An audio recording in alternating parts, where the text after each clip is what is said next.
Bueno, buenas tardes ya, sí, buenas tardes a todos. Gracias por conectarse. Para mí es un placer presentarles a Agustín Ibáñez, eh, con quien, bueno, si yo lo conocí así, a la pasada, hace muchos años, pero este año empezamos a interactuar más, a colaborar. También gracias a un estudiante mío que empezó un postdoc ahora con Agustín, está ahí ya lleva varios meses. Carlos.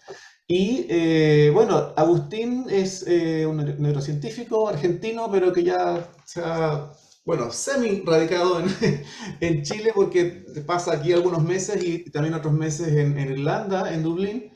En Dublín es profesor, Research Associate Professor, profesor investigador asociado en el Trinity College en Dublín, a líder de grupo de Predictive Brain Health Modeling Group. Y acá es director de Latin Brain American Brain Health Institute, el BrainLat de la Universidad Adolfo Ibáñez. En ambas instituciones está haciendo investigación bastante importante, con mucha aplicación en la cosa clínica. Su interés más importante, como supongo que lo vamos a ver en la charla, tiene que ver con neurodegeneración, en procesos como demencia y también, mira, neurociencia afectiva, cognitiva, social. Eh, ¿Me equivoco, Agustino? Parece, ¿tú de formación original eres psicólogo o me equivoco? Ese dato no lo tengo. Sí, pésimo psicólogo, porque estudié en una de las peores universidades de Argentina, debo decirlo. Mira, pero bueno. Pero bien, porque eso habla del interés en la neurociencia con un contexto cognitivo, afectivo, social, que tampoco tenemos que olvidar por muy neuroimaginólogos que nos vayamos volviendo o muy computacionales que nos volvamos. Así que te agradezco un Tal montón, cual. Agustín, puedes compartir pantalla y ahora el micrófono es todo tuyo. Bueno, muchísimas gracias, Patricio. Para mí es una alegría y un honor compartir un poco el trabajo que estamos haciendo. La verdad que el grupo de ustedes es espectacular. Hemos aprendido mucho de ustedes y buscamos poder colaborar. Así que encantado de estar en esta charla. Eh, Son más o menos 30, 40 minutos y después charlamos un poco. ¿Está bien? Sí, perfecto. Genial.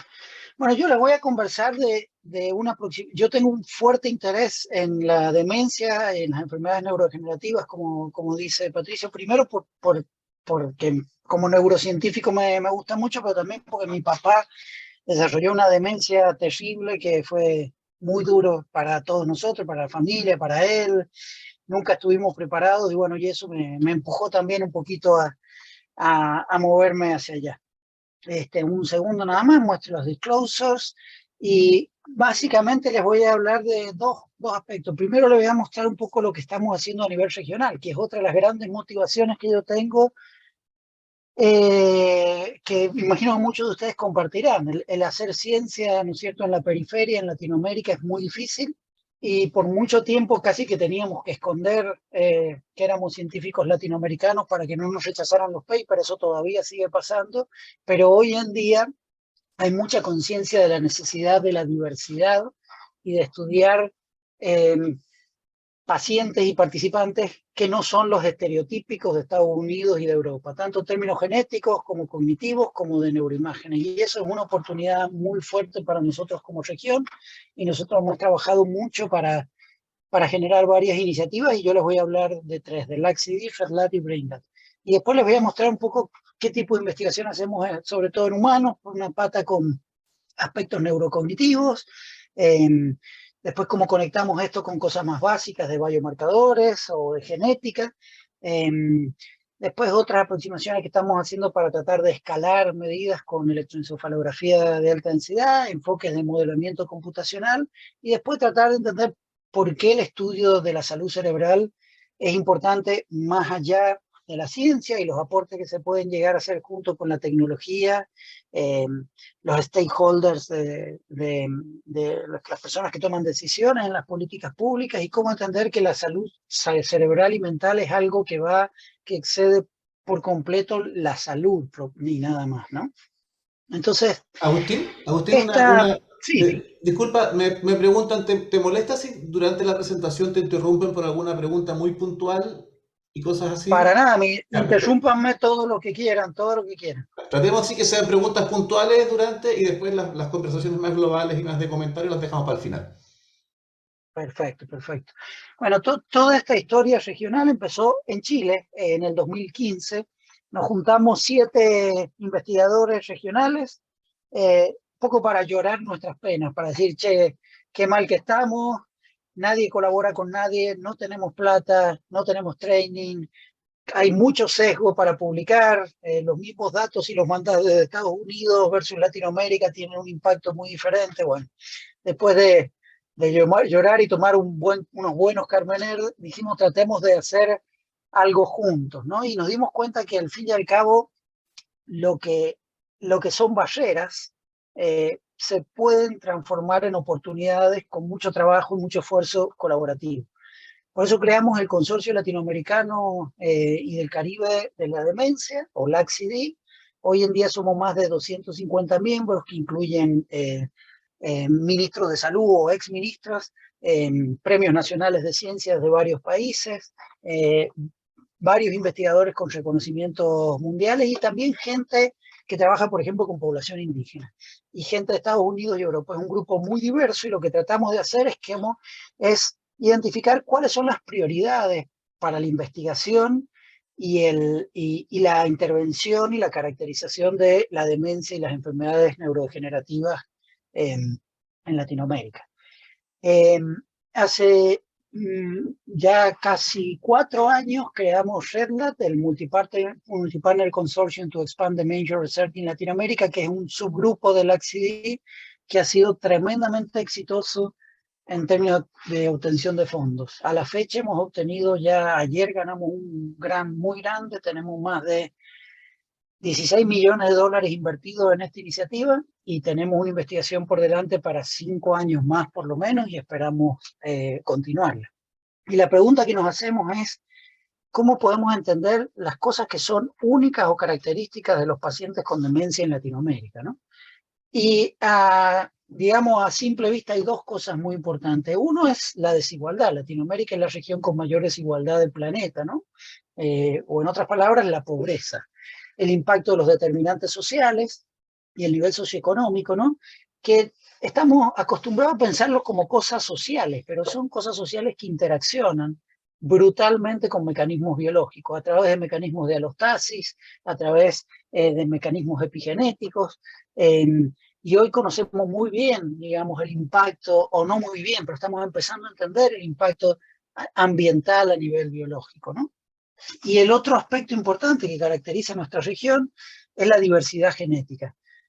Por ejemplo, Argentina y Chile tienen componentes indígenas muy diferentes, por ejemplo, del componente indígena de Colombia o de Brasil, ¿no? Y el centro de Sudamérica y Centroamérica tiene una influencia africana muy fuerte, además de la nativa y la europea. Esta mezcla hace que nuestra genética no solo sea única, sino que casi no se conoce. En los estudios de Polygenic Risk Score, no solo de demencia, sino de todas las enfermedades, menos del 3% de los estudios se hacen con población latinoamericana. Esto significa que necesitamos saber muchísimo más al respecto. Entonces, básicamente, el primer paso de REDLAT fue crear una especie de evaluación sistemática de 4.000 pacientes, llevamos 2.000 y tantos, de Chile, Argentina, Perú, Brasil, Colombia y México versus Estados Unidos, y empezar a caracterizar el impacto de los determinantes sociales y el impacto genético, ¿no? Con estudios de casos genéticos, estudios de genes causativos, pero también estudios más grandes de Polygenic Risk Scores. Para neurociencia venimos haciendo un trabajo fuerte para desarrollar métodos de armonización y de estandarización. Estarán al tanto de los papers de Marek y otro paper en Nature hace 2 meses que muestra lo difícil que es generalizar los resultados de fenotipos, imágenes cerebrales, ¿no? Y particularmente cuando las muestras son underrepresentan, cuando son muestras raras, por ejemplo, que tienen niveles de educación bajos o que la genética es diferente, ¿no?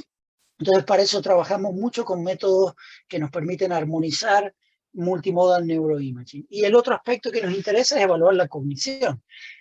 No solo porque la forma estándar de evaluar la cognición, ¿no es cierto?, es mala en general, sino que es mala particularmente para Latinoamérica, porque las pruebas estándar como el UDS, la batería que se usa en todo Estados Unidos y en gran parte de Europa, ¿no es cierto?, usa pruebas que se impactan tremendamente por el nivel de educación, por ejemplo, o por las diferencias culturales o lingüísticas. Entonces necesitamos desarrollar pruebas que sean robustas para poder abordar nuestras poblaciones latinoamericanas. Y básicamente lo que buscamos es hacer distintos estudios, desde estudios de genética, de polygenic risk score, estudios de proteómica, ahora vamos a empezar estudios de epigenética. Yo no voy a hablar de eso porque no es mi área, pero el equipo lo está desarrollando. Estudios de neuroimágenes multimodales, de modelos de clasificación variados y estudios clínico-cognitivos. La otra iniciativa que quiero mencionar es BrainLab, que Patricio la presentó. BrainLab tiene menos de 1 año y medio y nos ha ido bastante bien. Es un instituto que está afiliado al Global Brain Health Institute, a la Universidad de California, San Francisco, en Estados Unidos, y al Trinity College acá en Irlanda. Y básicamente buscamos generar investigación en Chile, pero conectada con Latinoamérica, haciendo estudios multicéntricos con más de 13 centros con los que colaboramos, y tenemos un grupo tremendamente diverso. Hay un grupo liderado por Enzo Tagliasucchi, que trabaja en Computational Neuroscience y que ya viene colaborando con Patricio y muchos de ustedes, y estamos buscando más investigadores, así que aprovecho para decirles, invitarlos y que pasen la voz. Este año vamos a hacer 5 llamados para profes, vamos a hacer un grupo de 18 profesores dedicados exclusivamente a la investigación en salud cerebral, y buscamos perfiles muy variados, gente de computational science o de biología o de neurología, incluso de epidemiología o de prevención. Queremos hacer equipos bien interdisciplinarios y nos está costando encontrar gente, así que si conocen de personas interesadas, les voy a agradecer enormemente que le pasen la voz. Los llamados a concurso están en la página web. Entonces, una de las primeras formas de investigar que hemos usado es hacer investigación que sea más o menos accesible para Latinoamérica, que sea aplicable, que tenga relevancia clínica. Y una forma de hacer eso es usar modelos neurocognitivos de distintas enfermedades. Con las enfermedades neurodegenerativas motoras, como la enfermedad de Parkinson, la esclerosis lateral amiotrófica, la ataxia espinocerebrosa, ¿no es cierto?, o las otras enfermedades de la motoneurona, hemos mostrado cómo con pruebas muy sencillas, cognitivas o motoras cognitivas, se pueden identificar marcadores sensibles de estas enfermedades, de los cursos tempranos, del nivel de severidad o del impacto de la medicación. Y lo hemos hecho con múltiples patologías y siempre tratando de combinar o EEG o resonancia estructural, o resonancia funcional o tractografía para tratar de hacer enfoque neurocognitivos.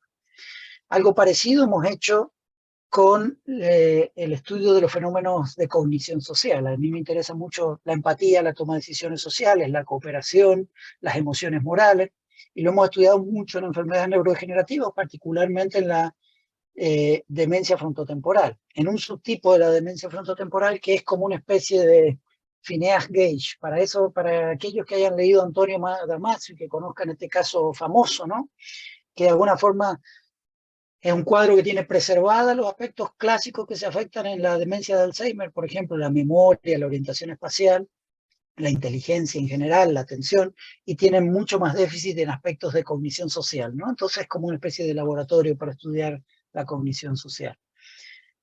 Más recientemente lo que estamos tratando de hacer es combinar medidas conductuales, electrofisiológicas y hemodinámicas para poder lograr marcadores sensibles para distinguir los subtipos de enfermedades neurodegenerativas, ¿no? Estos son solo ejemplos, ¿no? No me voy a detener en los detalles de los estudios, pero por supuesto, si tienen interés en alguno en particular, me pueden contar. Un área que nos interesa mucho es la interocepción.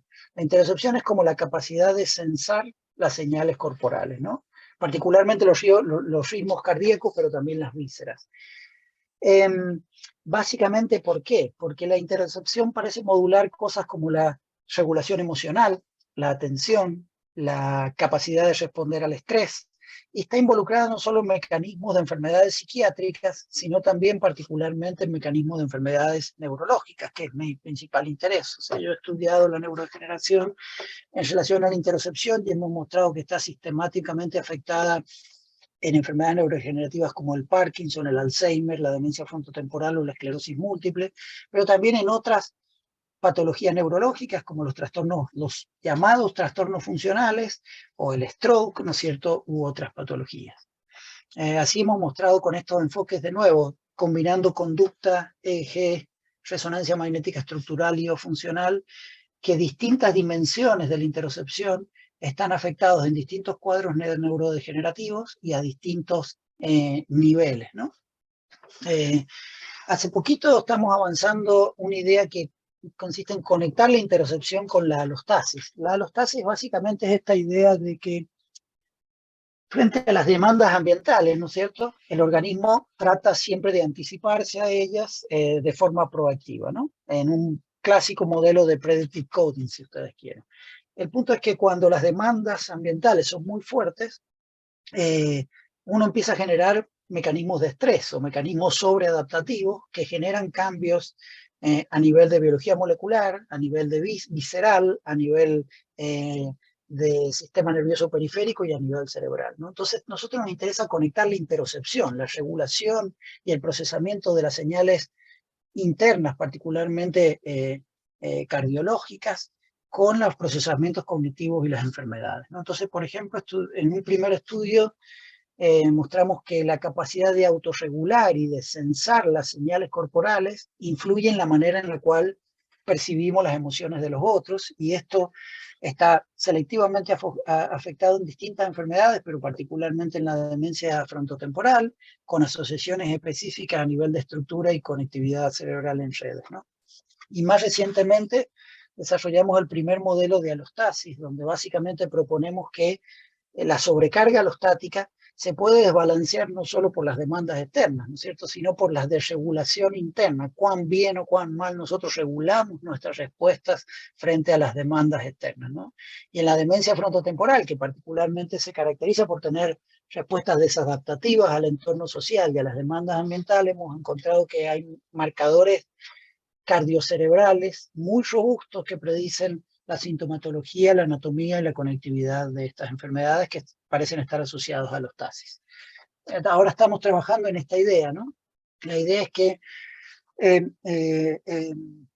básicamente con modelos de predictive coding basados en inferencias interoceptivas, es decir, no los modelos más clásicos, sino los modelos más recientes que implican esta especie de feedback o de loop. Es como cómo pesamos la información externa en función de nuestras respuestas internas, de nuestros estados internos, ¿no?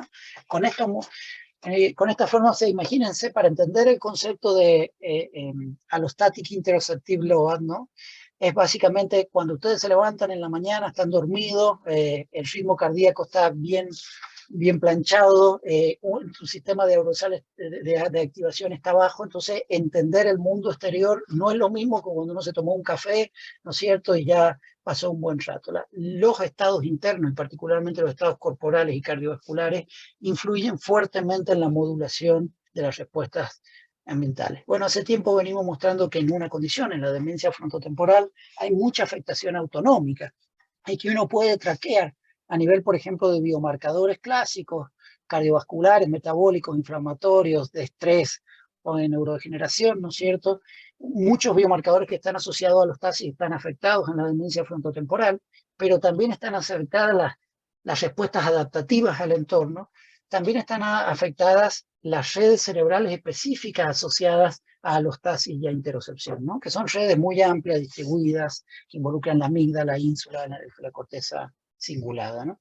Entonces, estamos proponiendo un modelo que es como bidireccional, ¿no?, que por un lado tenemos la neurodegeneración, que produce daño en estructuras interoceptivo-alostáticas, pero también la desregulación frente al ambiente de estas respuestas alostático-interoceptivas generan un montón de procesos de estrés y procesos proinflamatorios, proinmunológicos que básicamente incrementan el riesgo de desarrollar demencia frontotemporal. Y esto interacciona con mecanismos genéticos, particularmente con algunos genes como TARBP o TDP43. Esa es un poco la línea fuerte de enfermedades neurodegenerativas. Por otro lado, tenemos líneas muy pragmáticas que tratamos de encontrar marcadores que sean... hay una pregunta de Alexis. Sí. Hola, no sé si me escucha bien, Agustín. Sí, Yo soy Alexis, te escucho perfecto. Sí, no, muy interesante lo que plantean. Una de las cosas que genera, hay una relación muy fuerte entre el estrés y la demencia y el Alzheimer, muy fuerte, y este último tiempo se ha centrado mucho la investigación en esto. Y el punto clave que se conoce es que cuando uno entra a una sobrecarga alostática, ¿ya? Esa sobrecarga alostática es la que genera el primer fenómeno biológico, que es la neuroinflamación en el cerebro. Y de ahí generan los otros eventos hasta llegar a la demencia, al Alzheimer. Y en eso cumplen un rol fundamental los glucocorticoides. Y yo escuché una idea, por eso quiero saber tu opinión, de que hay algunos investigadores, dentro de los cuales yo me incluyo, es que al parecer la depresión producida por el estrés y la demencia y el Alzheimer en realidad no son dos enfermedades, es una sola enfermedad que se manifiesta de diferente manera en dos etapas de la vida. En la etapa más adulta la depresión, y esa misma enfermedad en la vejez se tiene más comorbilidad con la demencia y el Alzheimer. Entonces, no sé qué, me gustaría saber tu opinión respecto a eso. Sí, excelente comentario, Alexis. Comparto mucho lo que decís. Una sola salvedad.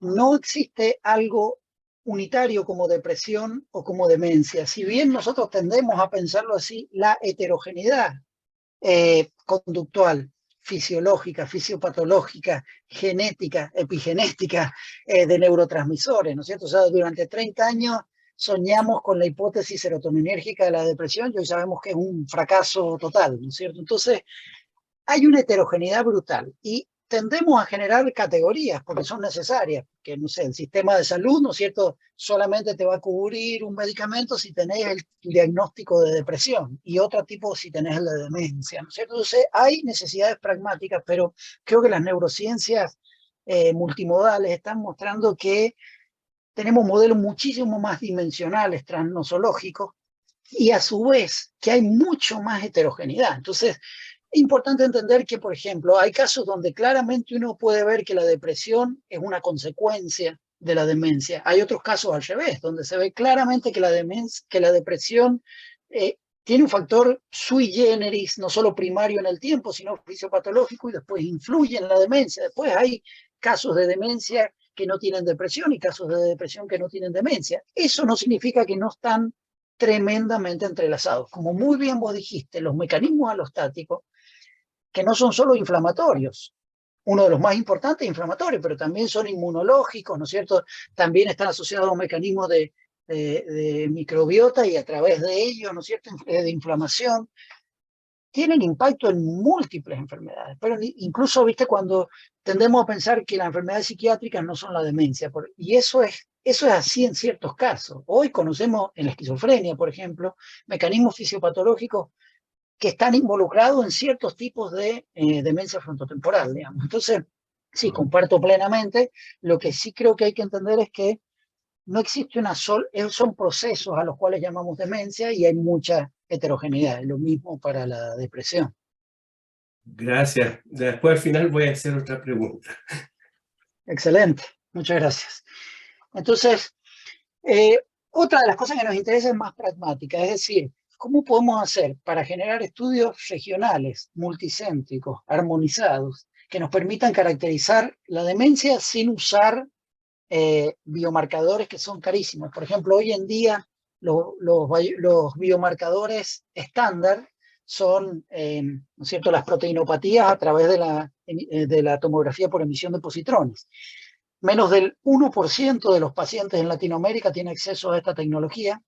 Es tremendamente cara y ya sabemos a nivel global que no es costo eficiente. O sea, nunca va a funcionar a nivel de un sistema de salud a nivel global. Imaginémonos entonces para Latinoamérica. Entonces, la electroencefalografía de alta densidad genera la oportunidad de poder desarrollar marcadores fisiológicos que en el futuro, cuando desarrollemos los marcadores de plasma, ¿no es cierto?, que se están explotando y que estamos viendo que al menos van a ser tan precisos como los marcadores de PET, pero que no van a tener información neurofisiológica, van a ser una herramienta muy útil. Entonces, particularmente con Mario Paya y muchos colaboradores, estamos armando una red, ya tenemos más o menos 2000 dataset de EEG de participantes con trole o con demencia de varios países, y estamos trabajando en métodos de armonización, de clasificación, de estandarización, vamos a ver un poquito más. Esto es una línea que hizo un gran esfuerzo Pavel Prado para organizarla, y la verdad que le estoy muy agradecido. Y básicamente lo que estamos haciendo ahora es desarrollar pipelines que permitan integrar múltiples medidas. Un problema fundamental es que necesitamos normalizar y estandarizar los datos, ¿no? Entonces, desde comparar cabezas diferentes, ¿no es cierto?, hasta comparar pacientes de diferentes regiones, normalizando por la actividad de sus controles respectivos, hasta, digamos, identificando fuentes de heterogeneidad que son sitio dependientes para extraerlas y separarlas, ¿no es cierto?, de las clasificaciones. Hay mucho por hacer y estamos trabajando para poder a futuro hacer estos análisis multicéntricos que son bastante más robustos, aunque limitados aún en resonancia magnética funcional, pero que en EEG todavía estamos bastante más lejos. Pavel hizo un trabajo excelente para hacer una primera aproximación que te permite estandarizar y normalizar dataset de EEG para demencia usando un montón de pasos semiautomáticos. Con Enzo Tagliasucchi, Gustavo Deco, Josefina Cruzat, estamos trabajando en modelamiento matemático de whole brain modeling y algunas otras cosas que ya les voy a contar un poquito más. Estamos desarrollando también métodos un poco más sofisticados. Si ustedes miran a la literatura de EEG y demencia, el 80% de los estudios son o EEG cuantitativo o estudios de coherencia, hechos con muchísimas limitaciones metodológicas. Y hoy en día tenemos métodos robustos que se pueden aplicar tanto a resonancia magnética funcional como a EEG para poder comparar las dos técnicas, en los cuales hemos empezado a trabajar. Y después algunas otras aplicaciones súper pragmáticas, que es tomar la mayor cantidad de información que se usan en las clínicas, como los diagnósticos, como las pruebas cognitivas, clínicas, funcionales, combinarlas con las resonancias estructurales cuando existan o con el EEG y ver cuán bien podemos caracterizar a los pacientes. Y la verdad que se puede bastante mejor de lo que uno imaginaría, digamos. Este es un trabajo muy bueno de Rubén, que viene, que es herencia de todo el trabajo que ha hecho con su grupo, que es la idea de poder abordar interacciones de alto orden, ¿no es cierto?, usando un algoritmo para reducir digamos, la combinación exponencial, ¿no es cierto?, de las redes de alto orden, que todos sabemos que son más naturales. O sea, una neurona no se conecta con pares de neuronas, sino que se conecta simultáneamente con muchas neuronas, y así lo hacen las redes cerebrales, y así ocurre en la neurodegeneración. La neurodegeneración no es bivariada, ¿no es cierto?, sino que involucra múltiples conexiones a la vez. Con esta aproximación hemos mostrado tanto con EEG como con Resting State fMRI, no solo que tenemos muy buena caracterización y clasificación, data driven, ¿no es cierto?, de las áreas más críticas de la demencia frontotemporal y el Alzheimer, sino que con esta aproximación la comparamos contra la gran cantidad de medidas de conectividad en EEG y en resonancia más estándar, lineales, no lineales, dinámicas, no dinámicas, y la verdad que la caracterización de alto orden es bastante más robusta que todas ellas, ¿no? Después estamos empezando a trabajar con estos modelos de whole brain, que tengo la alegría de no tener que explicarlo porque ustedes son expertos y saben mucho mejor que yo de qué se tratan, pero básicamente lo que quiero decir aquí son dos cosas. Primero, que nos interesa ir generando restricciones cada vez más fuertes para los modelos, priors, ¿no? Priors basados en la atrofia de los pacientes, priors basados en métricas de tomografía por emisión de positrones, particularmente taupatías, ¿no es cierto?, y betamiloides. Después, priors de neurotransmitters en general, después usar proteómica o expresión génica con el enfoque de la base de datos Allen, ¿no es cierto?, para generar mayores restricciones para aquellos pacientes que tengan algún tipo de vulnerabilidad genética. Por ejemplo, para los pacientes que tienen taupatías, hay un montón de genes o SNPs que se pueden buscar y uno puede construir redes que se expresan de distinta manera en el cerebro y después uno puede ver si la dinámica cerebral está asociada a la expresión de esos genes o la proteinopatía de esos genes o proteómica de esa expresión, ¿no es cierto?, con las medidas cerebrales. Después, además, es muy importante el enfoque de perturbación que nos permite básicamente poder entender qué áreas parecen ser drivers importantes para la transición de la salud hacia la enfermedad o viceversa, ¿no?, de la enfermedad hacia la salud. Lo mismo estamos haciendo con Carlos Coronel, otro excelente estudiante, la verdad, una persona brillante, un investigador joven con un futuro tremendo, donde básicamente aplicamos un modelo de masas neuronales también al EEG, generamos más o menos ciertos priors, hacemos el fiteo, ¿no es cierto?, usamos un mecanismo para reducir la dimensionalidad y básicamente hacemos modelos de perturbación también y usando otras medidas de pseudo high order como metalinks o metacognitividad, tenemos una discriminación muy fuerte de estos pacientes, mucho mejor, muy superior a los métodos estándar cuando usamos, por ejemplo, Resting State Network o otras aproximaciones. Otra área que también creemos que tiene relevancia clínica es cómo podemos transferir rápidamente técnicas que las clínicas en, no sé, pueblitos chiquititos, en lugares que no hacen investigación, que puedan usar para las neuroimágenes. Por ejemplo, detectar la atrofia de la demencia frontotemporal en etapas tempranas requiere un nivel de experticia muy fuerte.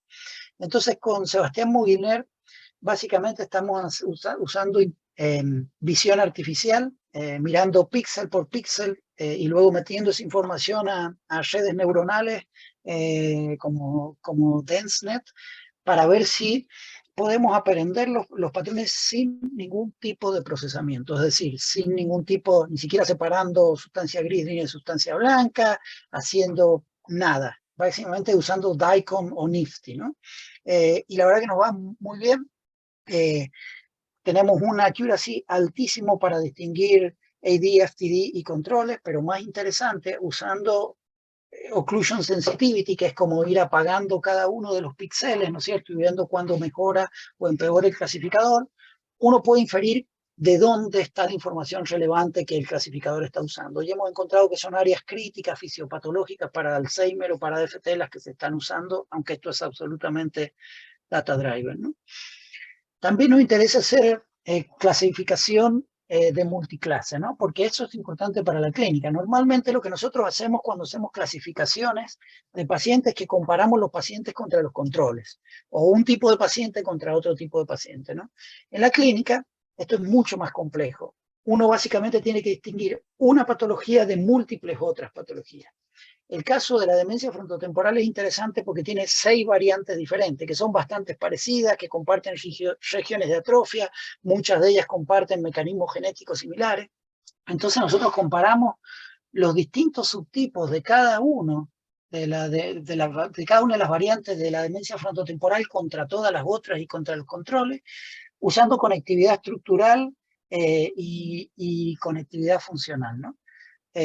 Básicamente lo que encontramos es que hay una heterogeneidad brutal, que si bien con cada modalidad uno claramente puede distinguir sus condiciones, la varianza es gigantesca, pero integrando la información multimodal con estos multiclass classifiers, uno puede distinguir bastante bien una condición versus 7 otras condiciones diferentes.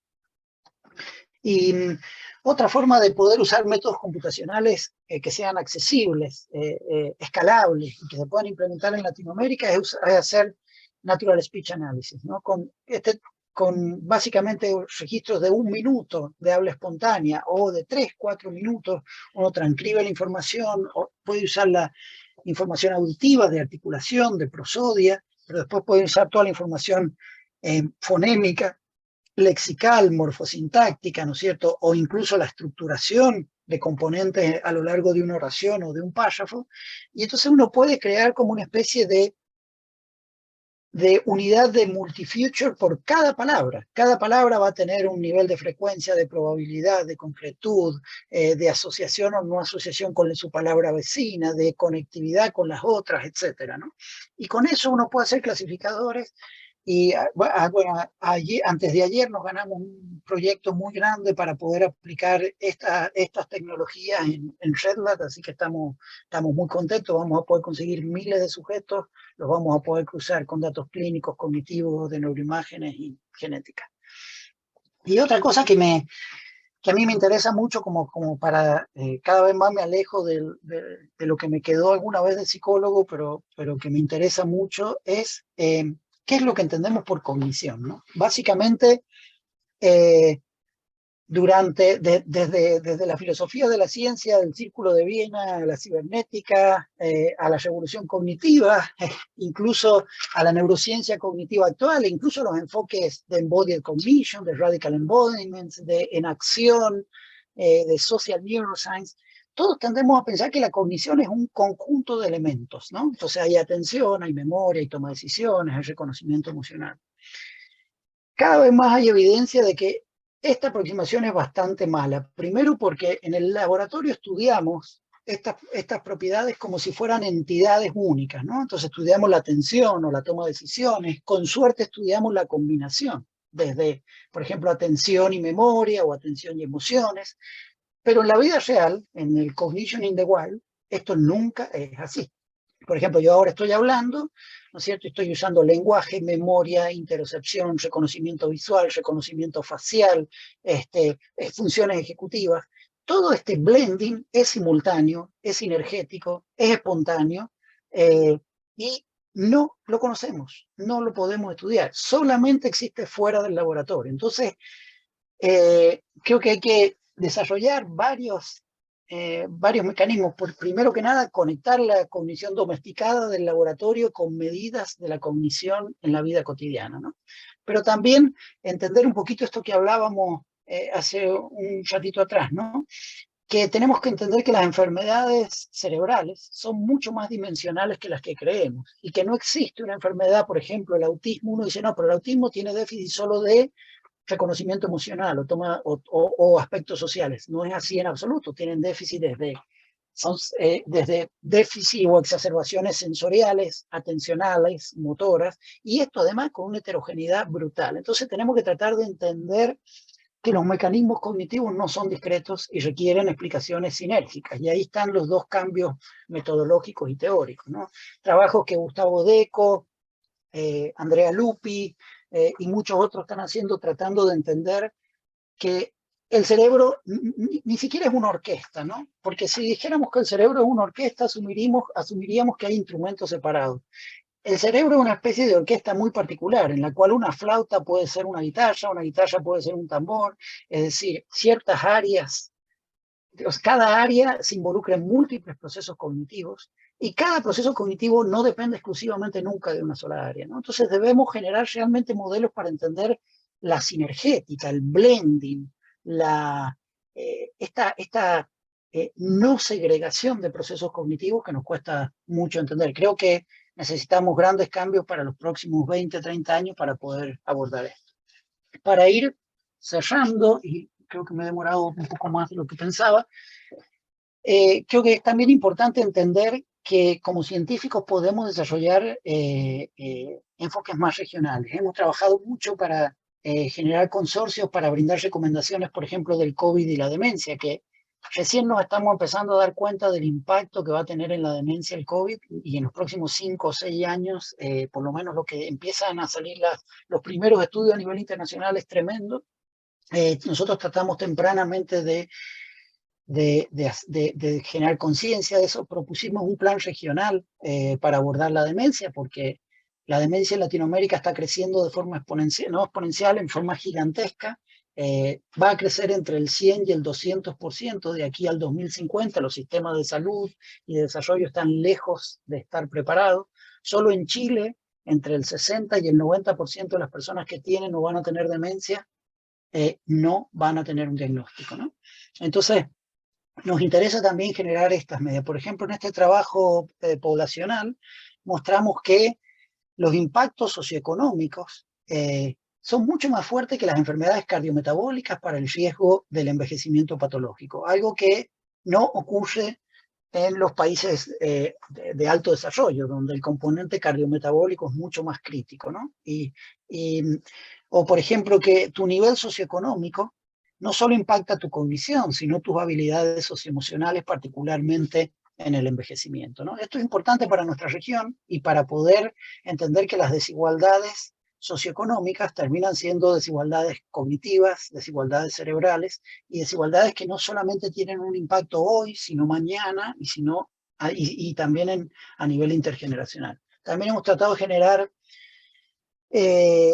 de saber cuánto sabemos en la región. En un estudio que hicimos con profesionales que trabajan en envejecimiento, nos dimos cuenta que se sabe nada y poco de lo que hoy ya sabemos, de lo que hoy podríamos hacer en la demencia. Entonces estamos bastante lejos, ¿no?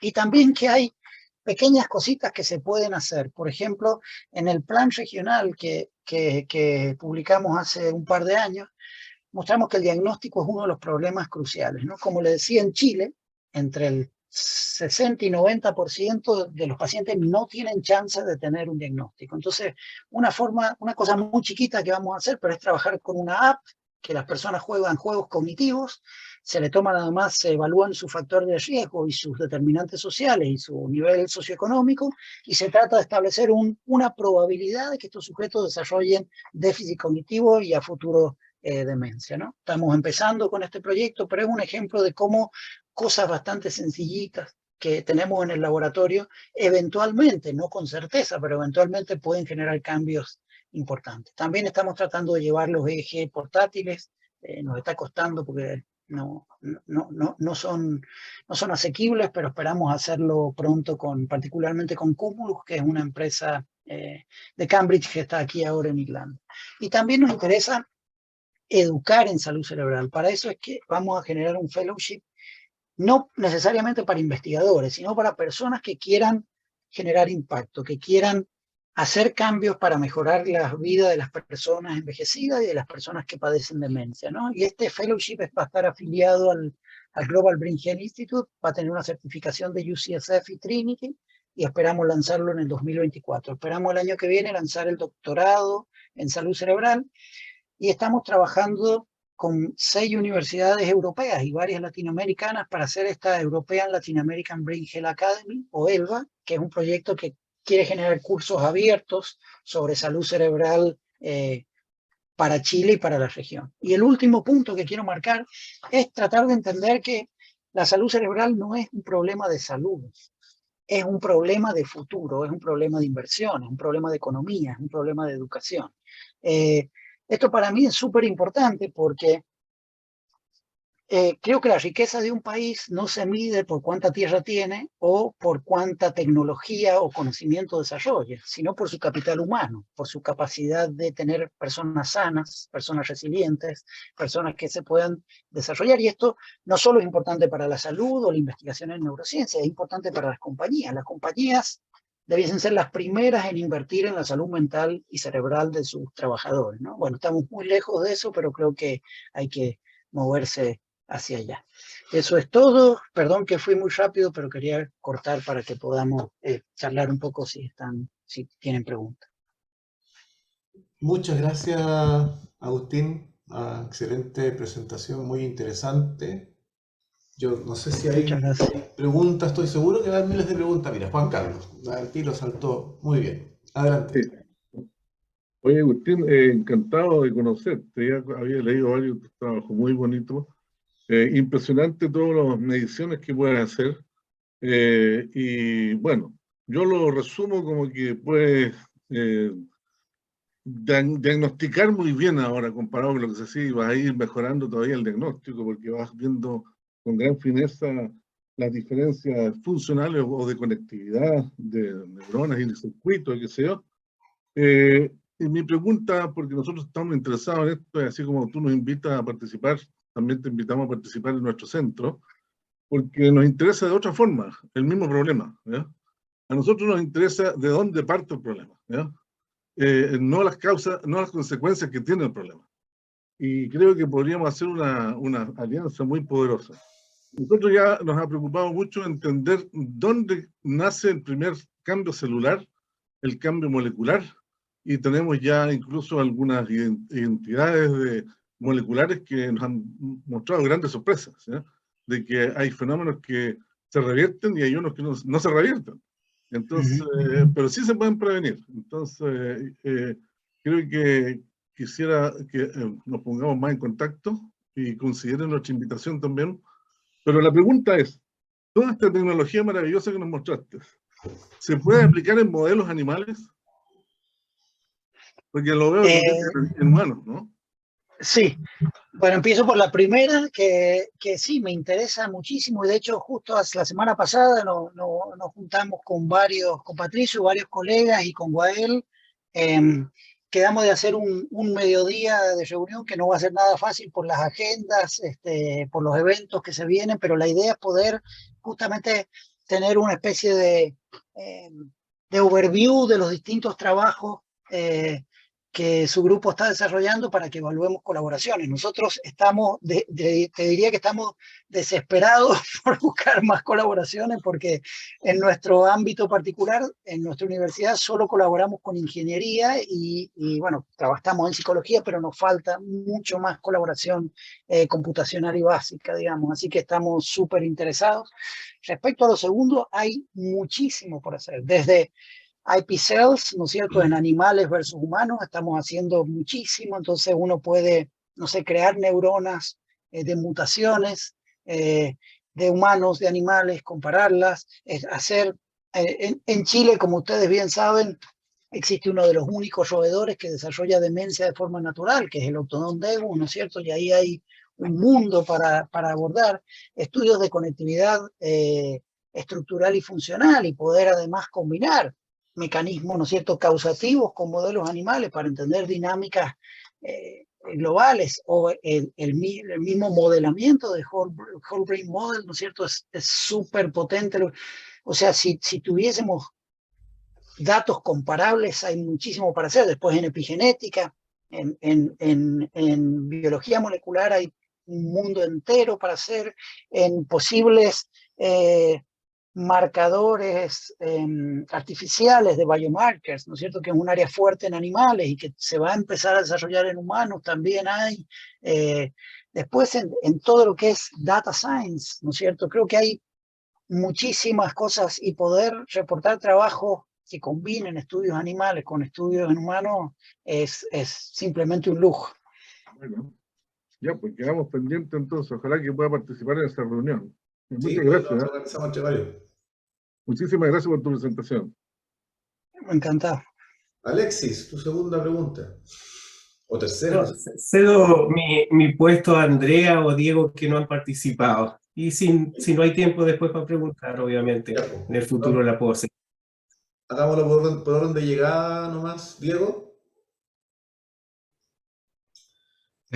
Hola, es algo súper chico. Estuvo muy interesante la presentación, era bastante información que considerar.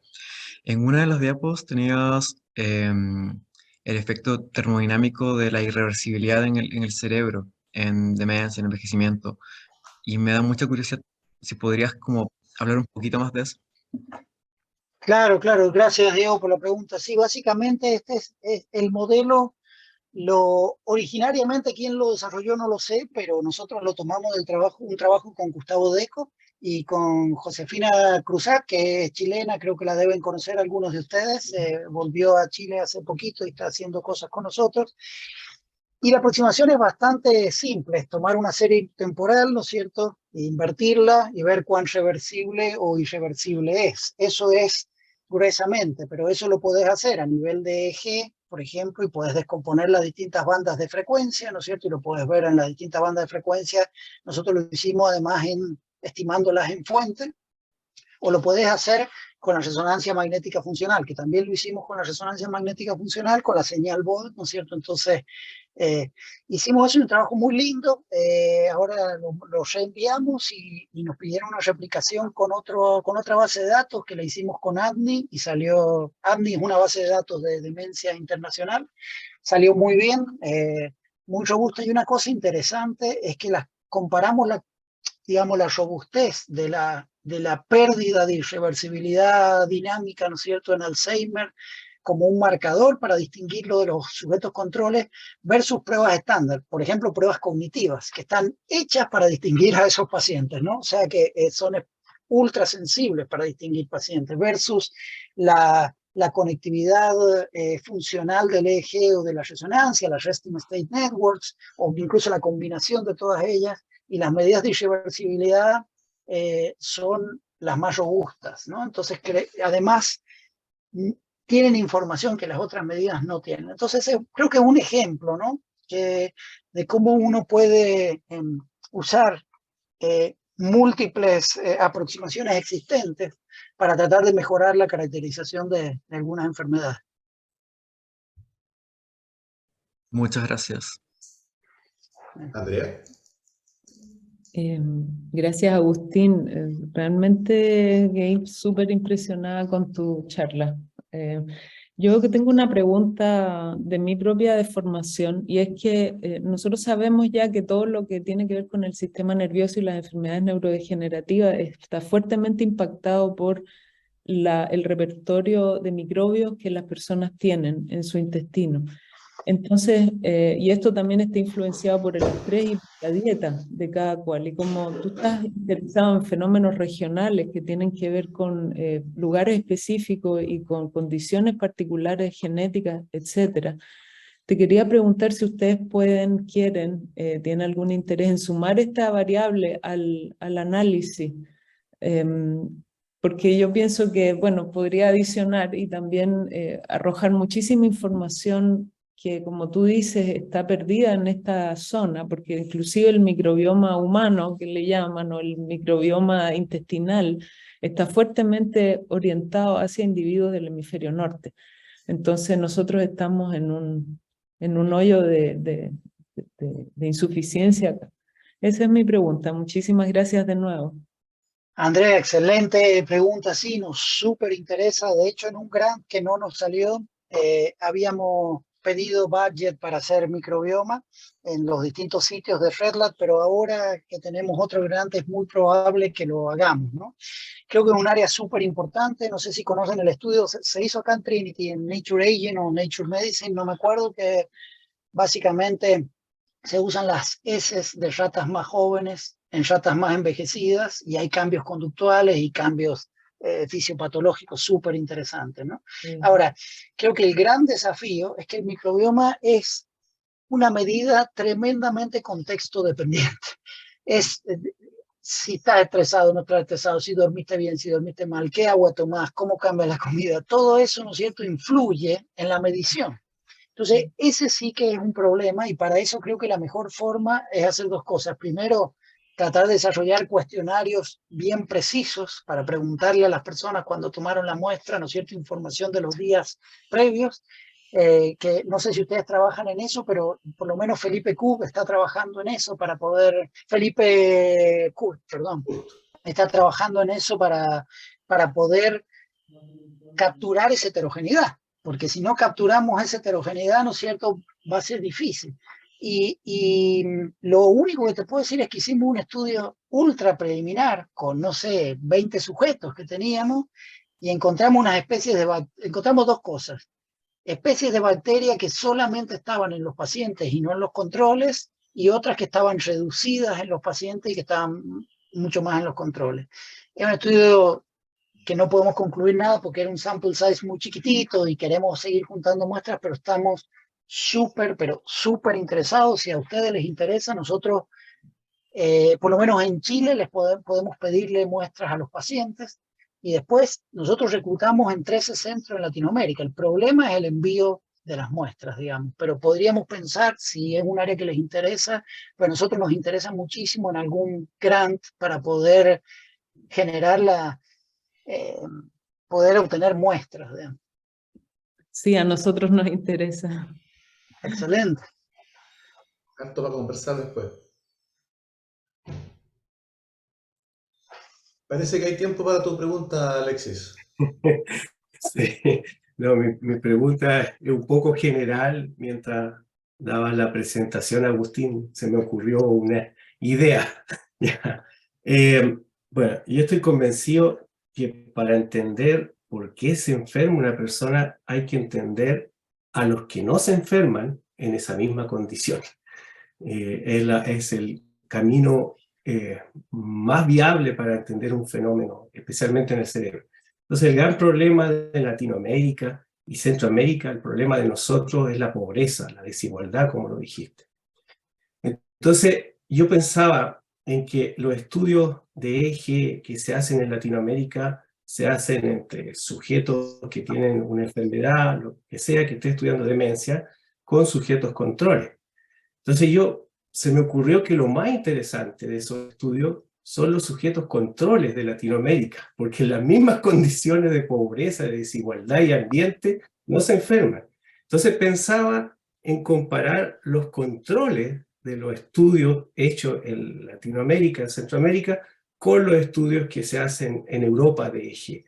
Y comparando el EEG o otras técnicas de análisis cerebral entre estos controles que viven en una sociedad más igualitaria, ya comparado con estos otros, nos pueden entregar luces. Porque es lo que yo hago en mi experimento. Yo ahora lo que comparo y estudio harto son los que no se enferman por el estrés. Y obviamente la desigualdad, la pobreza, lo que genera es un estrés muy grande en las sociedades, y esa sobrecarga alostática es lo que los hace enfermar de cáncer, de enfermedades mentales, y nos hace envejecer más rápido. Entonces, no sé si esa idea es posible aplicarla en los análisis que hacen. Absolutamente, Alexis. Yo me quiero mover hacia allá, porque el primer problema que tenemos es que si estudiamos pacientes, llegamos brutalmente tarde. O sea, son pacientes que ya tienen el diagnóstico.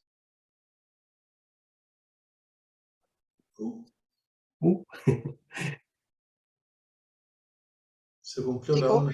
Ya con esos pacientes no a mejorarle la vida, para paliar síntomas, no en términos de detener, no en términos de detener o abolir la enfermedad, ¿no es cierto? Entonces, yo particularmente me estoy moviendo hacia desigualdad en envejecimiento más que en enfermedades neurodegenerativas, porque creo, como vos, que es lo más importante. Y poder detectar las personas que logran desarrollar mecanismos de, llamémosle, resiliencia, ¿no? Que no sabemos qué es eso, es fundamental.